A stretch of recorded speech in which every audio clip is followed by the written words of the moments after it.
Hi everyone, this is Korosh Erfani. Today is Sunday, October 19th, 2025. I am going to speak on a little sensitive and important subject, which is the difference between Judaism and Zionism. It has been gathering in New York, as you can see in this picture, with a lot of turmoil and clash with police.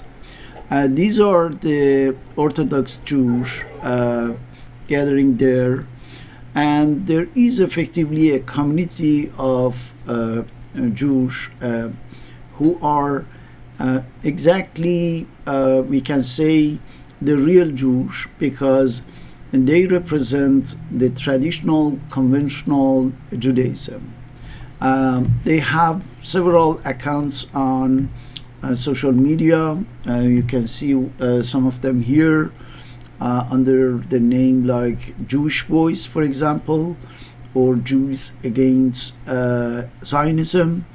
And they are literally against Zionism, right?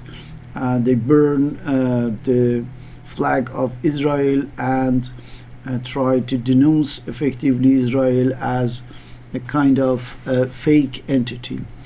So the question is why they are not heard somewhere in the media, for example in the United States or in Europe, why they are not represented in Congress, in politics, here and there. So let's see what they say.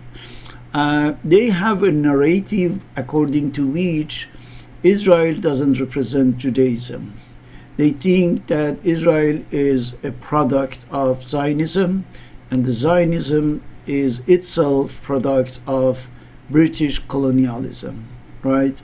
So the idea is that the British colonialism or capitalism tried to install, to place Israel in the heart of the Middle East in order to bring all the Arab countries toward a situation in which there wouldn't be any possibility to spend for economic development or prosperity, and they are taken by Israel into to the endless wars, from 1948, and they are spending trillions and trillions of dollars only and only for this kind of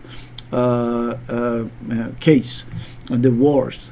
As you can see, there was a study done in 29 for an estimate of $12 trillion that had been lost completely in that region because of these conflicts and wars between Arab countries and Israel. So just for 2 decades, okay, just for 20 years, and now we can imagine from 1948 what would be the amount of lost in terms of trillions of dollars. So that's why more than a religious entity or religious reality, we should see Israel as a political one, or more concretely as a colonial reality. It's a colonial, British colonial project in order just to keep that region always and always at a level, as a low level of economic development. We can see the situation in Iraq, Syria, Lebanon, Egypt, for example, and or other countries, Jordan, for example.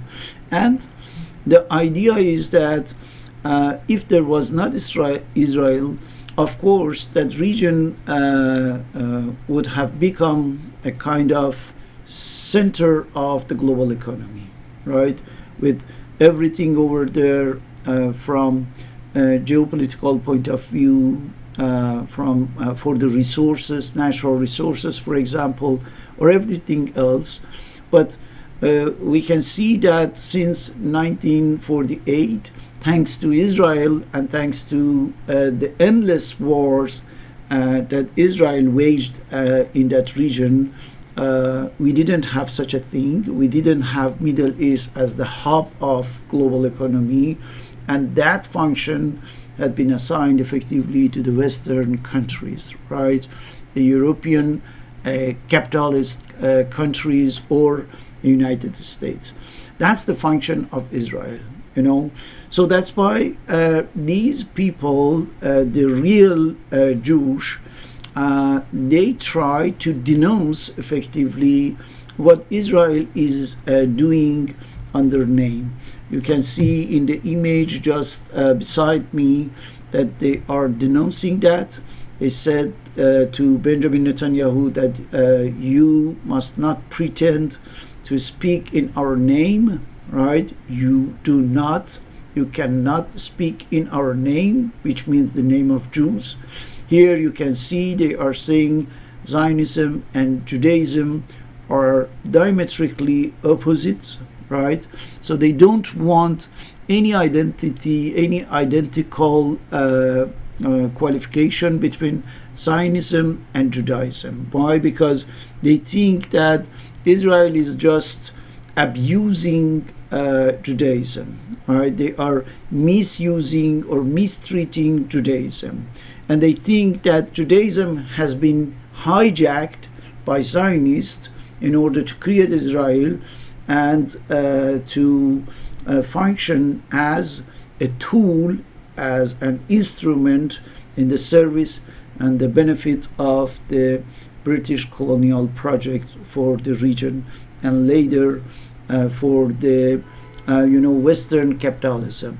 So in light of this situation, I think it's very important to find effectively a way to make the voice of these authentic Jewish people here in the Congress or in the media. For example, let's see one example of the presentation of their ideas by one of these people, these authentic Jews. It's very interesting how he is talking about Israel, about Judaism, and also about the sympathy that they have for Palestine. Listen to him. Why are you here at the Robert F. Kennedy event today? Help the Almighty. We came as a delegation of rabbis basically to voice our support, our sympathy for the Palestinian people, and to try to explain to all the candidates, really, not just to Robert Kennedy, but to everybody, that really equating Judaism and the state of Israel, saying that if you support Israel, you're supporting Judaism and you're not anti-Semitic, is totally not the truth. Zionism and the state of Israel is antithetical to Judaism. It's unacceptable according to Judaism. Judaism is subservience to God, a religion of 3,000 years.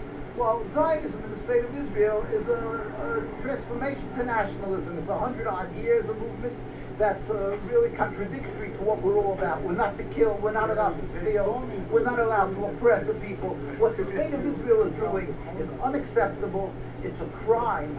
It's the whole concept of the state.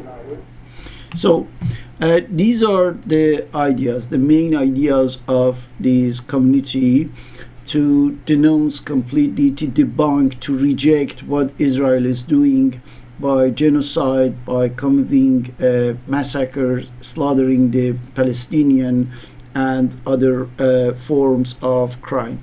So that's why they believe that Israel is a completely fake. They see Israel as a counterfeit, as a sham, as something completely false and, of course, phony. So the reason for which I am insisting on this point is that Zionists are trying to present any criticism of Israel or Zionism as anti-Semitism. And these people are there to say effectively, as you can see in this banner, they are telling us that the state of Israel is not the answer to anti-Semitism, right? So that's why there is a very important distinction between criticizing effectively the crimes of the Zionists in Israel, the people who are not the authentic Jews like Netanyahu, Ben Gvir, Smotrich and the company, and these people who are the real Jews, and they represent, don't forget, they represent the character and the capability of Judaism to coexist with other religion, and the Jewish people with other people, with the Christian, with the Arab, with the Muslims, and all of these, I think, can help us to shed light to the fakery, to the fake character of Israel and Zionism on the one hand, and to the authentic and genuine character of these Jewish people on the other hand. So that's why I think far and wide we have to help this community to make its voice heard by the media, for example, by the Congress, by the political parties, and so on, so that we can have a kind of balance between this huge amount of propaganda by the Zionist machine of communication on the one hand, and these people who are crying, and decrying the genocide and other crimes of Israel on the other hand. So this is very important that we, the people, be attentive about how to help each other, so that the system cannot really put us against each other. When I am talking about the people, which means religious people, non-religious people, atheists, secular, and any other kind of people. The normal people, right, the folks, must be able to help each other, Jews helping Christian helping Muslim helping Jews, and so on, so that we can have effectively a peaceful world, a peaceful global sphere in which we can prosper, through coexistence, through peace, through collaboration, through cooperation, instead of hate, instead of war, instead of conflict. It's possible if we can do it by organizing effectively the social power. Don't forget that social power is the most important and the most powerful of any kinds and sorts of power, and we need that beyond any separation or borders of religion, ethnicity, nationality, and so on. So this cooperation is a humanist cooperation, right? Humanist gathering of all the nations, of all the people, so that we can put aside, we can remove effectively this effort of the dominant system to wage war and to put us against each other. Thank you very much for watching this video.